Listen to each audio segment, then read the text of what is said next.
বাংলাদেশী অসমৰ পৰা যাবই লাগিব, এইটো স্পষ্ট কথা।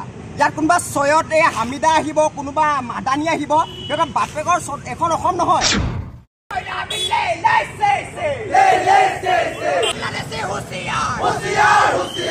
অজিত ভূঞাৰ লগত যিকেইজন সাংগু পাংগু বহি লৈ পেলাই প্ৰেছ মিট দি পেলাই অসম আৰু অসমীয়াৰ ভৱিষ্যত ধ্বংসৰ কথা তেওঁলোকে পৰিকল্পনা সৃষ্টি কৰিছে, তেওঁলোকক আমি কৈছোঁ উজনি অসমত তেওঁলোকক সম্পূৰ্ণ সোমোৱা নিষেধাজ্ঞা আমি জাৰি কৰিছোঁ।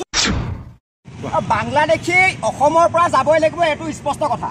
ইয়াত কোনোবা ছয়ত এই হামিদা আহিব, কোনোবা মাদানী আহিব, সিহঁতৰ বাপেকৰ এখন অসম নহয়। এখন আছে অসম আৰু অসমীয়াৰ অসম। 600 বছৰ ৰাজত্ব কৰা এখন 17 বাকৈ মোগল পৰাস্ত কৰা অসম। আৰু ইয়াত কোনোবা ছয়দা হামিদা কোনোবা মাদানী আহিব, অসমৰ কথা বাংলাদেশী থাকিব বুলি কিছুমান টুলুঙা মন্তব্য কৰিব, কিছুমান অসম বিৰোধী মন্তব্য কৰিব। এইবিলাক কিন্তু ইহঁতৰ কৈ দিছে তেওঁলোকৰ পৈতৃক সম্পত্তি নহয় অসমখন। এই অজিত ভূঞা যিজনে বাংলাদেশী ৰক্ষণাবেক্ষণ দিবলৈ অসমত উঠি পৰি লাগিছে, তেওঁলোকে নাগৰিক সভা পাতিছে। তেওঁলোক হৈছে একোজন অসমৰ বদন, যি তেতিয়া বদন বাদুলি লালু খোলাই দেশখন ধ্বংস কৰিছিল, মানক আনিছিল।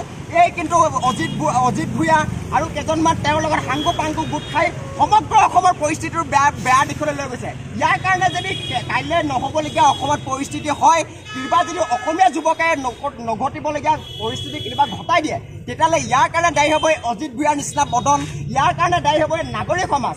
তেওঁলোকে অজিত ভূঞাই কৈছে তেওঁলোকে বোলে তাৰ কাৰণে দায়ী নহয়। কিহৰ কাৰণে দায়ী নহয়? বাংলাদেশৰ পৰা অসমলৈ নাগৰিক সমাজৰ নামত আপোনালোকে মানুহ মাতি আনিব আৰু অসমৰ কথা বেয়াকৈ ক'ব, আপোনালোকৰ সাৰি নাযাব। একদম স্পষ্ট কৰি দিছোঁ, অজিত ভূঞা তেওঁৰ লগত সাংগু পাংগু যিকেইজনে কালি প্ৰেছ মিটত বহি সাংবাদিককো অপমান কৰিছে। অজিত ভূঞাটো ইমান চূড়ান্ত সাংবাদিকক অপমান কৰিছে, তাৰ কাৰণেতো তেওঁ আহিবলগীয়া দিনতো পৰিস্থিতি ভুগিব লাগিব। আৰু অজিত ভূঞাৰ লগত যিকেইজন সাংগু পাংগু বহি লৈ পেলাই প্ৰেছ মিট দি পেলাই অসম আৰু অসমীয়াৰ ভৱিষ্যত ধ্বংসৰ কথা তেওঁলোকে পৰিকল্পনা সৃষ্টি কৰিছে, তেওঁলোকক আমি কৈছোঁ উজনি অসমত তেওঁলোকক সম্পূৰ্ণ সোমোৱা নিষেধাজ্ঞা আমি জাৰি কৰিছোঁ। আৰু ইয়াৰ পিছত যদি কিবা পৰিস্থিতি ভয়াৱহ হ'ব, ইয়াৰ কাৰণে সম্পূৰ্ণ অজিত ভূঞাৰ নিচিনা এই মানুহবিলাক যিবিলাকে অসমত বাংলাদেশী আনিবলৈ চাই আছে, সেই তেওঁলোকৰ নিচিনা মানুহবিলাক ইয়াৰ কাৰণে দায়ী হ'ব বুলি আমি স্পষ্ট কৰিছোঁ। ক'ৰবাৰ পৰা আহি ছয়দা হামিদ নামৰ বাংলাদেশী এজনীয়ে যি অসমৰ খিলঞ্জীয়াক উপহাস কৰিছে, অসমৰ বিৰোধিতা কৰিছে, অসমৰ খিলঞ্জীয়াৰ বিৰোধিতা কৰিছে, ভাৰতবৰ্ষৰ বিৰোধিতা কৰিছে, সেই মহিলাগৰাকীয়ে বাংলাদেশীক ছাপোৰ্ট দি আমি অসমীয়া যুৱ মঞ্চই তীব্ৰভাৱে গৰিহণা দিছোঁ।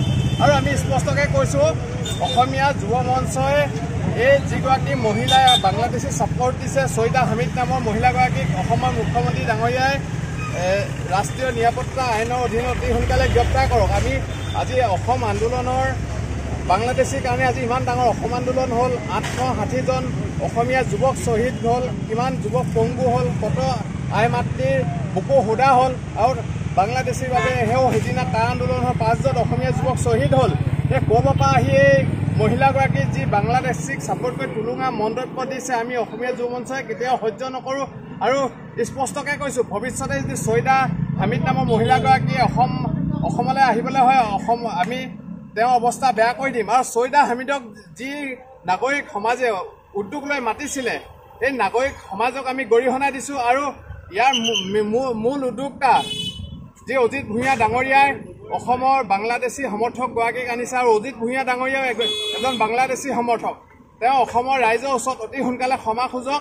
আৰু আমি অসমীয়া যুৱ মঞ্চ লখিমপুৰ জিলা সমিতিয়ে স্পষ্ট কৰিছোঁ, আৰু আমি উজনি অসমত অজিত ভূঞা ডাঙৰীয়া প্ৰৱেশ নিষিদ্ধ কৰিছোঁ। যদি তেওঁ উজনি অসমত প্ৰৱেশ কৰে, অসমীয়া যুৱ মঞ্চৰ প্ৰবল গণতান্ত্ৰিক আন্দোলনৰ মুখামুখি হ'ব লাগিব। ইয়াৰ ফলত যদি কিবা অপ্ৰীতিকৰ পৰিস্থিতি উদ্ভৱ হয়, ইয়াৰ কাৰণে কিন্তু অজিত ভূঞা ডাঙৰীয়া জগৰীয়া হ'ব বুলি আমি অসমীয়া যুৱ মঞ্চই স্পষ্ট ৰূপে ঘোষণা কৰিছোঁ।